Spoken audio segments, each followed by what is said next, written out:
Hi hello friends, welcome to career channel. ಇಂದು ನಾವು ಮಾತನಾಡೋದು Karnataka state fire and emergency services requirement 2026 ಬಗ್ಗೆ.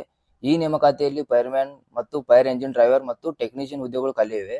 ಒಟ್ಟು 1828 ಹುದ್ದೆಗಳು ಖಾಲಿ ಇವೆ.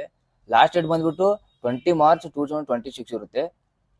ಇದಕ್ಕೆ ಎಲಿಜಿಬಿಲಿಟಿ ಕ್ರೈಟೇರಿಯಾ ಏನು ಅಂತ ನೋಡೋಣ ಬನ್ನಿ. ಎಜುಕೇಶನ್ ಕ್ವಾಲಿಫಿಕೇಶನ್: ಫೈರ್ಮ್ಯಾನ್ಗೆ SSLC ಕಂಪ್ಲೀಟ್ ಆಗಿರಲೇಬೇಕು. ಫೈರ್ಮ್ಯಾನ್ ಡ್ರೈವರ್ಗೆ SSLC plus heavy driving licence ಹೊಂದಿರಲೇಬೇಕು. ಫೈರ್ ಸ್ಟೇಷನ್ ಆಫೀಸರ್ಗೆ ಎನಿ ಡಿಗ್ರಿ ನೀವು ಕಂಪ್ಲೀಟ್ ಆಗಿರಲೇಬೇಕು. ಏಜ್ ಲಿಮಿಟ್ ಬಂದ್ಬಿಟ್ಟು 18 to 28 ಇಯರ್ಸ್ ಇರಬೇಕು. ಅಪ್ಲಿಕೇಶನ್ ಫೀ ಜನರಲ್ ಕ್ಯಾಟಗರಿಗೆ ಮತ್ತು 2A 2B 3A 3B ದವರಿಗೆ 250 ಇರುತ್ತೆ. SC ST ಮತ್ತು ಕ್ಯಾಟಗರಿ 1ಗೆ 100 ರೂಪಾಯಿ ಇರುತ್ತೆ. ಸೆಲೆಕ್ಷನ್ ಪ್ರೊಸೆಸ್ ಬಂದ್ಬಿಟ್ಟು ರಿಟರ್ನ್ ಎಕ್ಸಾಮು ಮತ್ತು ಸ್ಕಿಲ್ ಟೆಸ್ಟ್ ಮತ್ತು ಡ್ರೈವಿಂಗ್ ಟೆಸ್ಟ್ ಆರ್ ಇಂಟರ್ವ್ಯೂ ಇರುತ್ತೆ. ಎಕ್ಸಾಮ್ ಪ್ಯಾಟರ್ನ್ ಏನೋ ಅಂತ ನೋಡೋಣ ಬನ್ನಿ. ಡ್ಯೂರೇಷನ್ ಬಂದ್ಬಿಟ್ಟು 150 ಮಿನಿಟ್ಸ್ ಇರುತ್ತೆ. ಕರೆಂಟ್ ಅಫೇರ್ಸ್ಗೆ 30 ಕ್ವಶನ್ 30 ಮಾರ್ಕ್ಸ್ ಇರುತ್ತೆ. ಜನರಲ್ ಅವೇರ್ನೆಸ್ಗೆ 30 ಕ್ವಶನ್ ಇರುತ್ತೆ, 30 ಮಾರ್ಕ್ಸ್ ಇರುತ್ತೆ. ಅರ್ಥಮೆಟಿಕ್ ಮತ್ತು ರೀಸನಿಂಗ್ಗೆ